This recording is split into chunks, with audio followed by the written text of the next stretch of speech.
À Nîmes, ville pourtant romaine s'il en est, il est encore plus difficile qu'ailleurs de créer la concorde entre les habitants. Bien sûr, les points de discorde existent à des degrés variables, comme dans toutes les communes, ne serait-ce que sur le plan des sensibilités politiques qui s'opposent un peu partout. Sauf qu'à Nîmes, c'est un peu plus complexe qu'ailleurs.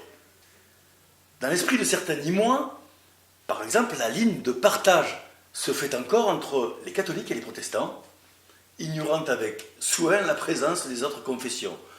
On vit rive droite ou rive gauche des quais de la Fontaine, et éventuellement dans les Cussons ou sur les collines. On est dans les quartiers, sinon dans les masées ou les hôtels particuliers. Comme partout ailleurs, il y a des gens de gauche et de droite. Mais ici, à Nîmes, il y a aussi une différence entre la droite et la droite. Ainsi, il y a près de 25 ans, on était la Pierre ou Bousquet, et on est depuis plus de 15 ans Lachaud ou Fournier. Vous le voyez, rares sont donc les sujets qui font l'unanimité. Très rares même. Jusqu'à présent, si vous vouliez mobiliser la fierté nîmoise et mettre tout le monde d'accord, vous pouviez toujours évoquer l'impétueuse Montpellier ou encore les anticorridas avec quelques chances de succès. Mais au-delà, peu de sujets font l'unanimité. Alors, lorsque l'on en trouve un, on y tient comme à la prunelle de ses yeux. Car, désormais, nous tenons un vrai bon sujet. La candidature de la ville au patrimoine de l'UNESCO. Plus de droite, plus de gauche, plus de rives, plus de quartiers ou d'hôtels particuliers, plus de voiles ou de chapelets, plus d'impérateurs ou de prolets. Alors, comment expliquer un tel engouement et une telle fierté?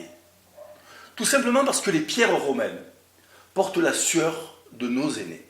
L'été, elles transpirent notre ADN. L'hiver, les artères du cœur historique irriguent du sang chaud des crocodiles les poumons de la ville. Ici, l'influence romaine se lit partout. Célèbre pour ses arènes ou sa maison carrée, Nîmes ne se résume pourtant pas à une accumulation de sites culturels exceptionnels. Il suffit de se promener dans la ville pour comprendre que toute l'architecture et l'aménagement urbain s'inspirent de la romanité à l'image de la gare et de ses arcades. Ce patrimoine romain exceptionnel n'a jamais cessé de s'inviter dans nos vies, il inspire, s'intègre comme une évidence quotidienne, une fierté transmise de génération en génération.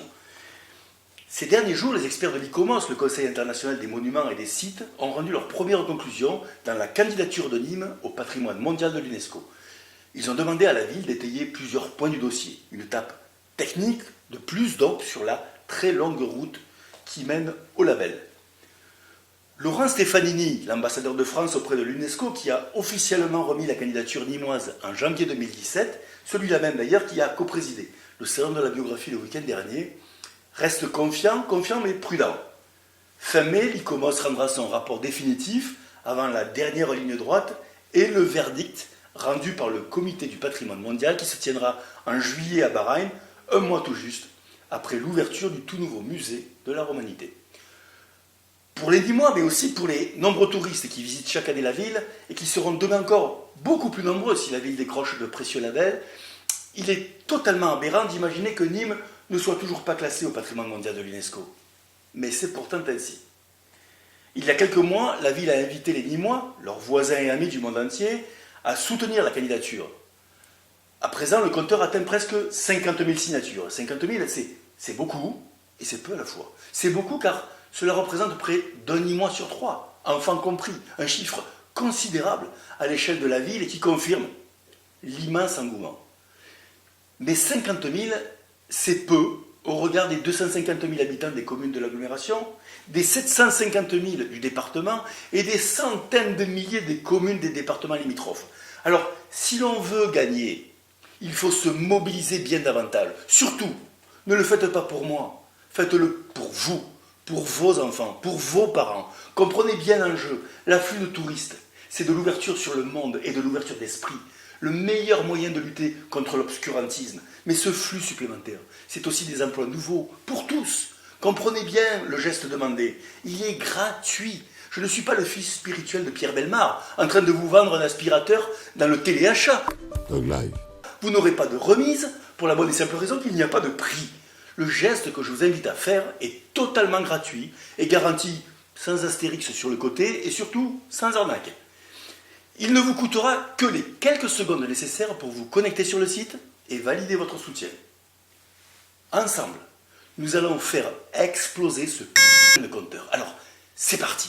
Envahissez sans attendre les halles, les boîtes de nuit, les restos, les bus, les cafés, alertez Cap Costières, Carremou, Cercavalier, les cliniques, les cités, les écoles, les universités. Allez chercher vos enfants dans les clubs ou dans les cages, vos parents sur les marchés. Réveillez les quartiers, mobilisez les Costières, le Parnasse, Kaufmann. Pressez-vous à la sortie des églises, des mosquées, des synagogues et des temples. Faites signer les joueurs de boules du Bosquet. Appelez si vous le souhaitez votre fille à Séville, la Tati au Bled, le tonton d'Avignon, vos amis, et surtout, partagez mon message.